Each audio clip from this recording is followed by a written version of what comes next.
하피TV는 지난 여름 미국 최고의 홈쇼터 쇼룸을 투어하면서 샌프란시스코를 방문해 라파밸리 와이너리 투어를 즐기고 마침 147년간의 오디오 역사를 오롯이 담아내 화제를 모은 오디오 전시 아트 오브 노이즈를 관람하기 위해 샌프란시스코 현대미술관 SF 모마를 찾았습니다. 제가 번역한 책 오디오 라이프 디자인, 턴테이블 라이프 디자인을 기반으로 오디오 명기를 전시한 아트 오브 노이즈, 지금부터 소개해드립니다. 전시장 입구에는 이렇게 전시회 명이 쓰여 있고요. 가장 먼저 벽을 가득 메운 앨범 자켓이 눈을 즐겁게 합니다. 앨범 아트웍은 그 자체로 하나의 예술작품이라 해도 좋을 정도죠. 이곳은 존 콜트레인, 소니 롤링즈와 같은 명반 LP 자켓들을 전시하고 있고 널찍한 소파에 앉아 음악을 감상할 수 있도록 구성되어 있습니다. 자켓을 보고 이제 본격적으로 오디오 전시로 들어갑니다. 여기에는 오디오 제품들이 전시되어 있는데 하나씩 볼까요? 먼저 이 제품은 마르코 자누소와 리차드 샤퍼가 디자인한 브리온베가의 라디오입니다. 디자인이 정말 기가 막히죠. 제품 전면에 브리온베가 로고가 음각으로 새겨져 있는 것도 너무 멋있고 정말 대단하네요. 그리고 이쪽에 있는 오디오는 뱅앤올룹슨의 베오마스터 1200이라는 1969년도 라디오입니다. 디자이너는 야콥 옌센이에요. 저의 책 턴테이블 라이프 디자인에 있는 베오그램을 디자인한 바로 그 디자이너죠. 그리고 여기에는 브라운사의 1955년 SK2 라디오입니다. 그리고 옆에 있는 제품은 제니스 라디오입니다.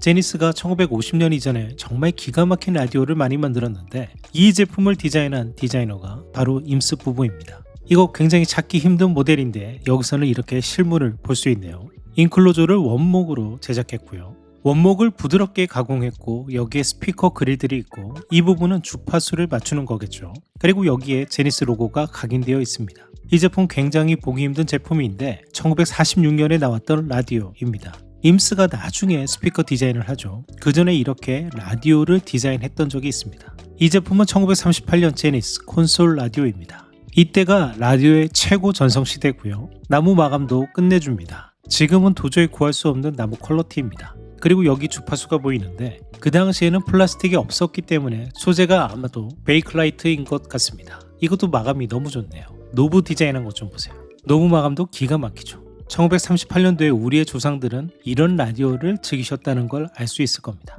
그리고 이 제품은 1934년도 스파르톤이라는 회사의 제품입니다. 블루버드 라디오라는 제품인데 그 당시 유행했던 아르데코 사조를 담아낸 제품입니다. 노브의 마감도 기가 막히죠. 어떻게 이렇게 거울처럼 디자인을 했는지 정말 멋있습니다. 이쪽을 한번 보겠습니다. 이 제품은 1927년에 제작된 라디오라고 합니다.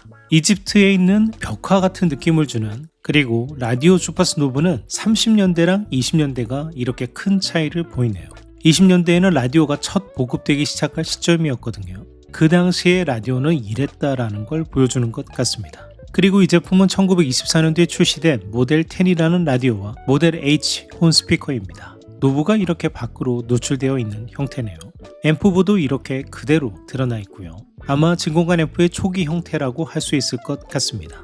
아서 애트워터 켄트가 디자인한 애트워터 켄트 라디오 제품이라고 합니다. 1933년도에 제작한 지구본 스타일의 라디오라고 하는데요. 여기에 주파수가 표시되어 있는 것 같죠. 측면 노브를 돌리면서 주파수를 맞추게 되어 있는 것 같습니다. 아이디어가 참 대단했네요. 그리고 이 제품은 1933년에 제작된 에어킹이라는 회사의 라디오라고 합니다. 그 당시에는 수많은 라디오 제조사가 있었고 시간이 지나서 다 자연스럽게 사멸하게 된 것이죠.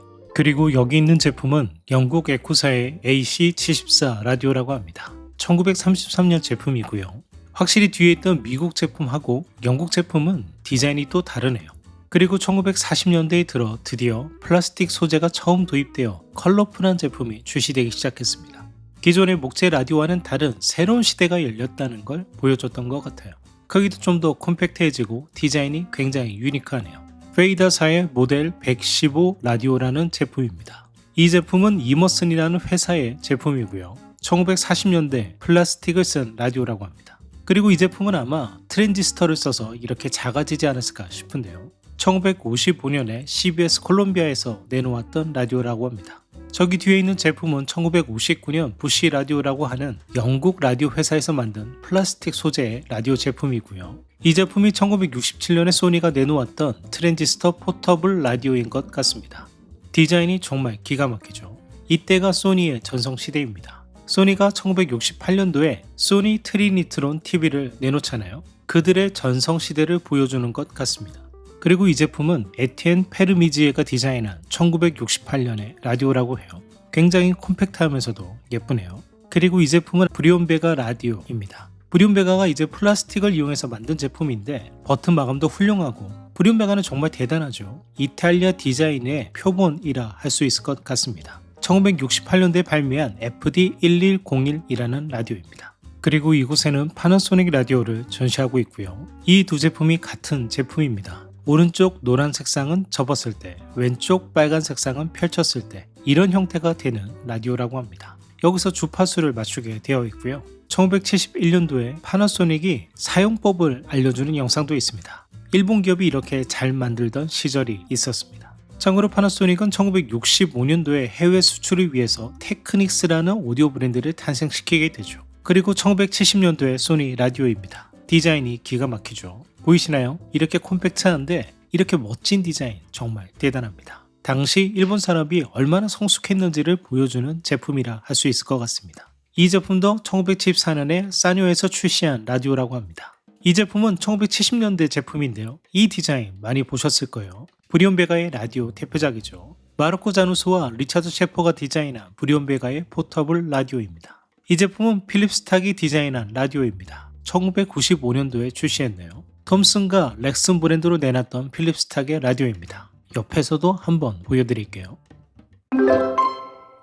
여기서 깜짝 놀랄만한 제품 하나를 발견했는데요. 나카미치, 과거의 카세트 플레이어로 너무 유명한 회사잖아요. 그리고 다른 오디오 메이커에도 카세트 플레이어 메커니즘을 공급하기도 했고, 이 제품은 이렇게 카세트 플레이어인데 이렇게 하나의 렉 안에 모든 기기를 넣었습니다. 이게 아마 파워앰프일 거고 이게 프리앰프로 보입니다. 그리고 마찬가지로 여기에 라디오도 있고요. 그리고 여기에 카세트 플레이어가 있는, 그리고 여기에 헤드폰도 걸어 넣을 수 있는 장치도 있네요. 이걸 어디에서 썼을까요? 이렇게 바퀴도 달려있고 아마도 방송국 등에서 이동이 쉽도록 설계된 것으로 보이는데 정말 유니크한 디자인입니다. 한번 써보고 싶다는 생각이 드는 기기입니다. 여기에는 좀 더 미래적인 디자인의 오디오를 모아놓고 있는데요. 하나씩 보시겠습니다. 이 제품은 소니의 아동용 제품이겠죠. 이런 제품이 과거엔 참 많았는데 여기 보시면 어린이를 위해서 My First Sony라고 써 있습니다. 소니가 마케팅을 참 잘하네요. 자, 그리고 이 제품은 딱 봐도 이탈리아 디자인 느낌이 물씬 나죠. RC라는 회사의 이탈리아 지사에서 1971년 발표했던 8트랙 테이프 플레이어라고 합니다. 그리고 이 제품은 1970년도에 웰튼이라는 회사에서 발표했던 오디오라고 해요. 근데 디자인 정말 유니크하죠. 당시 우주시대의 느낌을 그대로 담아낸 제품으로 보입니다. 라디오의 디자인이나 그리고 버튼 마감 이런 것도 참 훌륭하네요. 컴퓨터도 없었던 그 시절에 어떻게 이런 디자인을 할 수 있었나 싶을 정도입니다. 정말 예쁩니다. 그리고 이 제품은 제가 번역한 오디오 라이프 디자인에서도 소개되었던 제품인데요. 1971년도에 등장한 제품인데 우주 분위기가 정말 물씬 나는 제품이죠. 그리고 이렇게 커버를 열어서 여기 있는 라디오 그리고 카세트 테이프를 들을 수 있는 멋진 제품입니다. 그리고 스피커도 이렇게 훌륭한 디자인을 채택하고 있네요.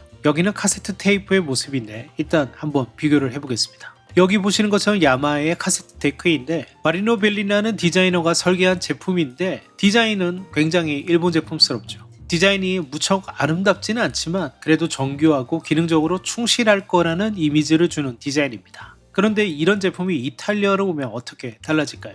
이 제품은 리차드 셰퍼가 디자인한 브리온베가의 1974년도에 발표한 카세트 테이프 레코더 플레이어입니다. 버튼 마감 좀 보세요. 야마하 제품과 비교하면 아예 결이 다르죠. 어떤 게 더 낫다 단언할 수는 없지만 제 개인적으로는 브리온베가의 이탈리안 터치가 훨씬 마음에 듭니다. 브리온베가는 정말 대단한 기업이었어요. 지금은 심투라고 하는 다른 기업으로 매각이 돼서 과거 제품을 찍어내는 수준에 머물러 있지만 그리고 어떤 혁신이나 과거만큼의 퀄리티도 내놓지 못하고 있지만 그래도 브리온베가 과거에는 정말 대단했다. 이 제품만 보셔도 아실 수 있을 겁니다. 정말 놀랍네요. 하피TV가 엄선한 오디오 홈시어터 제품을 하피TV몰에서 만나보세요.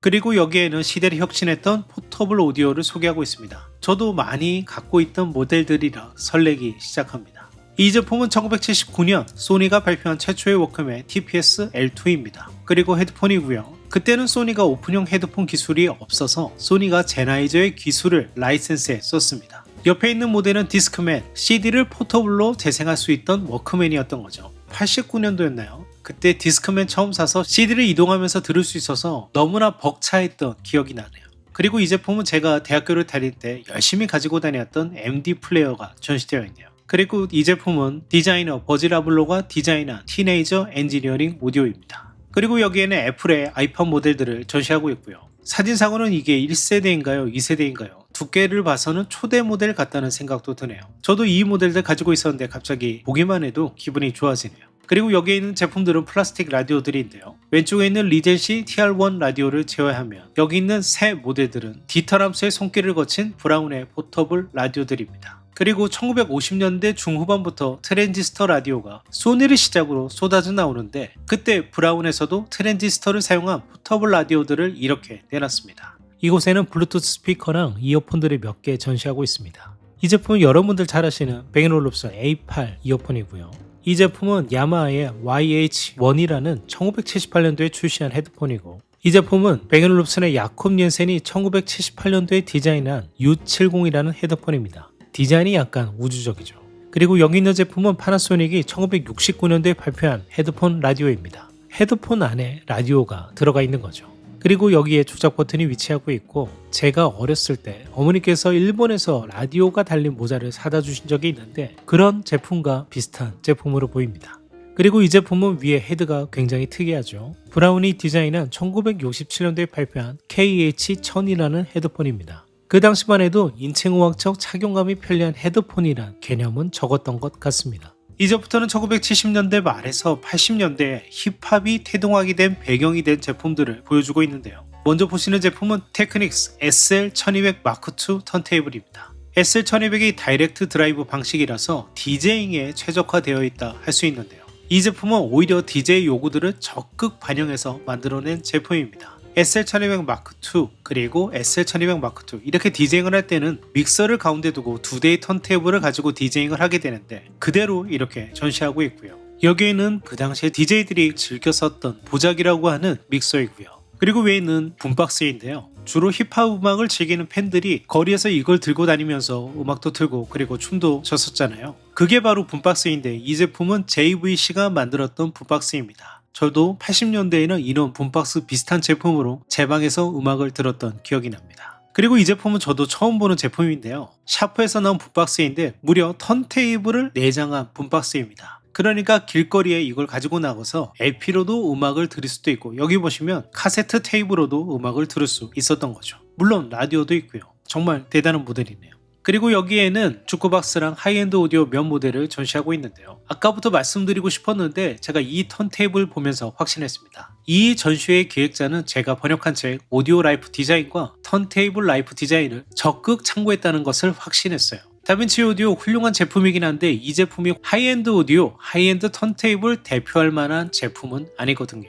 그런데 이 제품이 전시회에 특별히 선별됐다는 것은 이 기기를 소개한 턴테이블 라이프 디자인을 참고했다는 의심이 강력하게 드는 거죠. 이 제품 디자인 굉장히 유니크하죠. 사용자는 다양한 컬러를 선택할 수 있고요. 마감도 훌륭합니다. 아무래도 디자인 성격이 좀 더 강한 턴테이블이라 할 수 있을 겁니다. 그리고 여기에는 좀 재밌는 제품들, 오디오 테크니카의 사운드버거라고 하는 굉장히 유명한 제품이죠. 턴테이블도 전시하고 있고 최근에 많이 선보이고 있는 제품이잖아요. 자동차용 턴테이블, 이런 형태의 턴테이블도 전시하고 있습니다. 이 제품은 데이빗 루이스가 디자인한 비에노의 베어 사운드 2000 1994년도 제품입니다. CD도 돌아가지만 여기에 카세트 테이프도 넣을 수 있습니다. 자, 또 하나 턴테이블 라이프 디자인을 참고했다고 확신을 주는 기기입니다. 바로 데이비드 개먼 디자인의 트랜스크립터스 턴테이블이죠. 이 제품이 스탠리 큐브릭 감독의 영화 클락워크 오렌지에 나오면서 유명해진 턴테이블입니다. 디자인이 굉장히 유니크하다는 걸 보실 수 있을 거예요. 지금 봐도 사람들의 소장 욕구를 불러일으키는 정말 아름다운 턴테이블입니다. 이 제품은 존 바소스라고 하는 미국 최초의 스타 산업 디자이너라 할 수 있는 존 바소스가 디자인한 RCA 빅터의 포노그래프 추궁기입니다. 1950년대 발매한 제품이라고 하네요. 디자인이 굉장히 유니크하죠. 자, 그리고 앞서 제가 말씀드렸던 존 바소스가 디자인한 이 제품이 더 유명한데요. 1935년에 발매한 RCA 빅터의 포노그래프입니다. 디자인 정말 끝내주죠. 이게 1935년도 제품인가 믿기 힘들 만큼 완성도, 만듦새가 너무 뛰어난 제품입니다. 제가 존경하는 선배님께서 이 제품 소장하고 계셔서 저한테 처음 보여주셨던 그 기억이 지금도 생생한데요. 다시 보니 정말 반갑네요.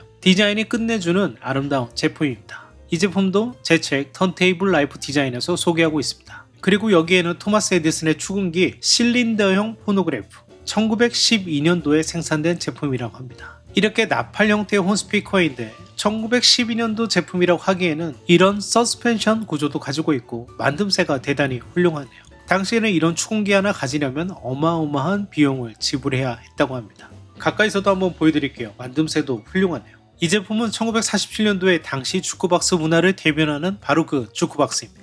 이렇게 많은 앨범들을 꽂아놓고 재생 버튼을 누르면 편안하게 여러 앨범을 감상할 수 있게 해주는 시스템이었습니다.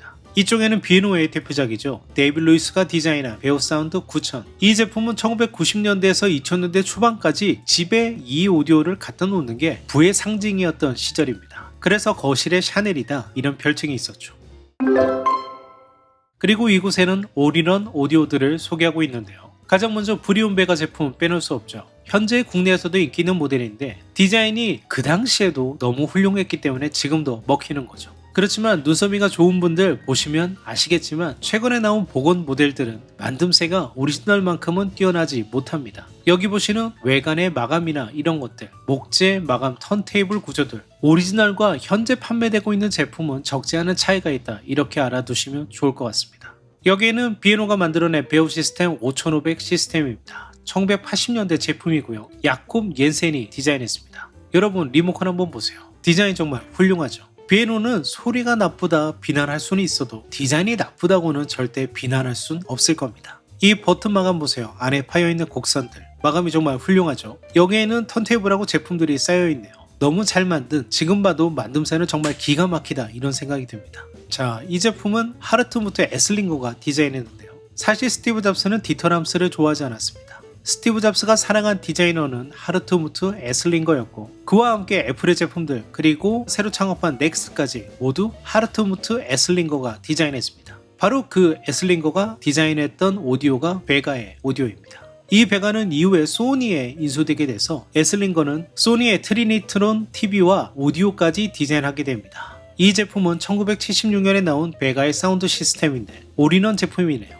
여기에 턴테이블이 있고 카세트 플레이어도 있고 여기에 프리앰프 등이 내장되어 있는 거죠. 와, 정말 우주적이네요. 어떻게 이렇게 하나의 덩어리 안에 모든 기능을 넣을 수 있는 걸까요? 컨셉 51K라는 제품이었습니다. 자, 이제 다음 오디오로 가보죠. 오디오에서 디자인을 얘기할 때 베가를 빼놓을 수가 없는데요. 이 제품은 베르너 펜톤이 디자인한 베가의 3300 스테레오라는 1963년도 제품인데 상태도 너무 좋네요. 변색도 안 되고 마감 보세요. 플라스틱 마감 깨끗하고 단정합니다. 턴테이블은 무려 독일의 듀오를 내장하고 있습니다. 당시 독일에서 턴테이블을 가장 잘 만드는 기업이었죠. 이 제품도 소장을 추천하고 싶은 멋진 제품이죠. 잘 만든 정말 우수한 디자인의 제품입니다. 다시 한번 이 전시회가 제가 번역한 책 오디오 라이프 디자인과 턴테이블 라이프 디자인을 참고했다고 말씀드릴 수 있는 근거 중 하나는 바로 이 제품일 겁니다. 캐나다 클레어턴의 프로젝터 G인데요. 오디오 사상 글쎄요 많은 분들이 가장 아름다운 스피커로 파라곤을 이야기하지만 저는 파라곤보다 더 훌륭한 디자인의 제품으로 바로 이 제품을 이야기하고 싶습니다. 당시에 네노라 하는 전문가들 그리고 음악하는 사람들이 모두 이 스피커 소유자였고 영화 졸업에도 나와서 크게 히트를 기록하게 됩니다.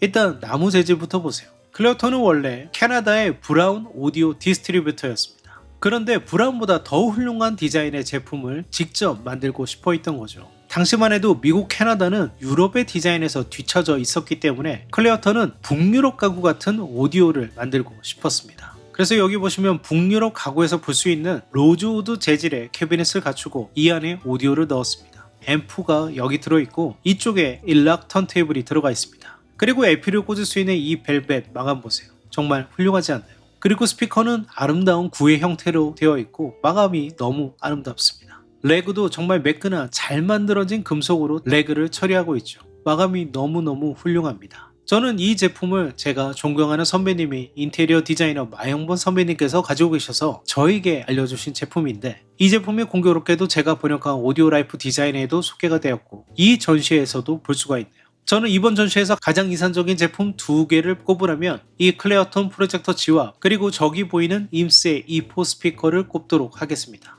이 스피커 옆에서 봐도 너무 아름답네요. 마감이 끝내주죠. 목재 퀄리티도 너무 좋고 이걸 이어붙인 마감들도 너무 훌륭합니다. 그냥 보는 것만으로도 감탄을 자아냅니다. 이 콤팩트한 디자인은 거실 내게 두고 써도 너무 예쁘지 않을까요? 만약 빈티지 스피커 디자인까지 만족하는 제품을 찾고 싶으시다면 저는 이 제품을 강력 추천합니다. 그리고 투르소닉의 유닛을 써서 소리도 어느 정도는 어느 이상 보장하는 제품이라 할 수 있습니다. 이곳은 이렇게 비어져 있고 여기에 동축 유닛이 달려 있고요. 스탠드를 임스 체어에 쓰는 백을 그대로 가져왔습니다. 정말 너무 예쁘네요. 너무 갖고 싶은 제품이었습니다. 그리고 임스 스피커의 뒷면도 보여드립니다. 예전의 스피커들은 뒷면에 거의 신경을 안 썼거든요. 그런데 시대를 감안할 때 마감이 아주 훌륭해 보입니다. 이 제품은 JBL의 대표작이죠. 얼마 전에 레트로로 복원돼서 국내에 발매되기도 했습니다. L100이라는 스피커입니다. JBL 전성시대에 나왔던 제품입니다. 보시면 이런 마감들도 지금보다 그때가 훨씬 우수하다는 거. 지금은 만듦새가 좀 떨어지잖아요. 이때가 만듦새가 더 훌륭하다는 걸 알 수 있습니다. 여기 있는 제품은 아마르 보스 박사가 내놓았던 보스 901, 1968년도에 발표된 제품입니다. 보스 박사는 유닛에서 나오는 직접음뿐만 아니라 뒤쪽으로도 가는 반사음을 도입해야 한다고 주장했던 사람입니다. 뒤에도 이렇게 유닛 형태가 보이시죠? 그리고 보스가 참 멋있었던 건 바로 이 스탠드인 것 같아요. 가구에서나 볼 수 있었던 혁신적인 스탠드를 도입했다는 건 보스 박사가 그만큼 앞서 있는 인물이었다는 거겠죠. 이 제품은 디터람스의 제품 중 가장 유명한 제품이죠. SK4, 1956년도에 디터람스와 한스 구겔로트가 디자인한 제품입니다. 이 디자인의 원형은 한스 구겔로트가 완성했고 여기에 디터람스의 아이디어가 더해진 거죠. 금속, 목재, 그리고 플라스틱이라는 당대의 혁신적인 재료의 조합으로 만들어진 이를 훗날 미드 센츄리 모던이라는 사조라 부르죠. 그리고 토나미 디자인은 바우하우스에서 수확했던 바겐펠트가 담당했습니다. 이 제품은 디터람스 혼자가 아니라 정말 여러 명의 스타 디자이너, 최고의 디자이너들이 협업한 결과물이다. 이렇게 보시면 되겠습니다. 지금 봐도 정말 흠잡을 데가 없는 디자인이죠. 별칭이 백설공주의 관으로 불렸던 제품입니다.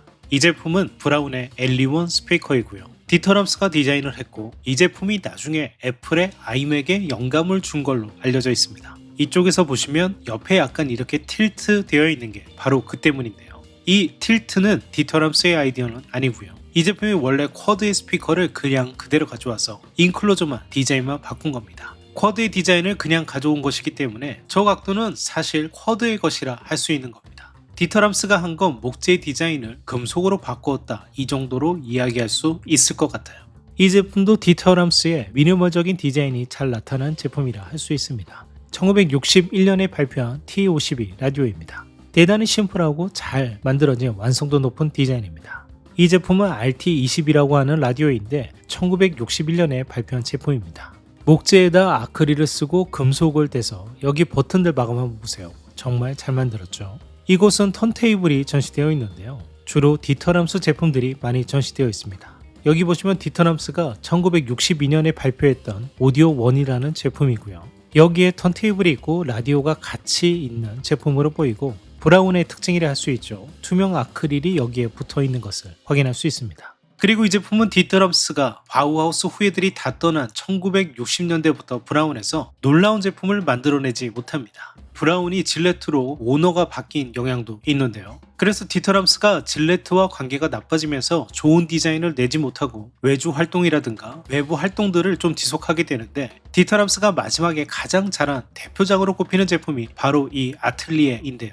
이렇게 모듈형으로 쌓아놓을 수도 있고 그리고 아름다운 스탠드까지 가지고 있고 전원 케이블은 또 이렇게 안 보이게 아름다운 튜브를 통해서 선을 뺄 수가 있습니다. 그래서 디터람스의 브라운 마지막 재직 기간 동안 가장 괜찮은 제품이 아니었나 생각이 듭니다. 이 제품은 디터람스 디자인의 대표작으로 꼽히는 제품이기도 합니다. 사실 이 디자인은 디터람스가 원형은 아니고 선임 디자이너였던 한스 구겔로트가 만들었던 원형을 디터람스가 그대로 가져온 것이긴 합니다. 그래도 잘 만들었죠. 여기 보시면 비초의 가구들을 그대로 가져와서 턴테이블도 이렇게 벽에 달 수 있고 스피커, 앰프, 그리고 릴테이프 플레이어, 또 스피커 이런 구조로 되어 있는데 현재도 이 제품은 굉장히 뭐랄까요? 고가입니다. 이베이에서 구매하셔도 보통 1000만원을 호가하게 되는데 벽에 걸어놓는 것만으로도 인테리어 효과가 뛰어나고 매력적인 제품이죠.